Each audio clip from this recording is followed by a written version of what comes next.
macallin howlgab ah ayaa soo galay dukaan qudaarta lagu iibiyo.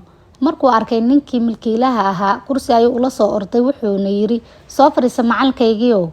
Macallinkii wuu fariistay ninkii qudaarlaha ahaana nooc walba oo qudaara ayuu baca uga soo buuxiyay. Markuu lacagtii bixi maagayna wuxuu yiri wallahi inaan hal shilin ka qaadanayn, tani waa hadiyad, baabuurkii ku qaadi lahaana aniga ayaa bixinaya. Macallinkii wuu farxay oo aad ayuu u yaabay. Kadibna adeegii ayaa loo soo qaaday. Markuu soo gaaray gurigii wuxuu yiri adoo raali ah wiilkaygii kuma xasuustay isu kay sheeg.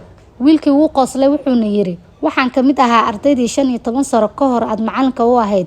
Maalin ayaad fasalka hortiisa soo istaajisay si aan uga jawaabo su'aal. Jawaabtiina waan garan waayay. Kadibna suxun ayaad ii garaacday. Waxaana ka cararay iskuulkii umana soo laabanin. Haddana alxamdulillaah waxaan haystaa 3 dukaan oo qudaar ah, 500 oo neef oo ari ah iyo 50 neef oo lo ah.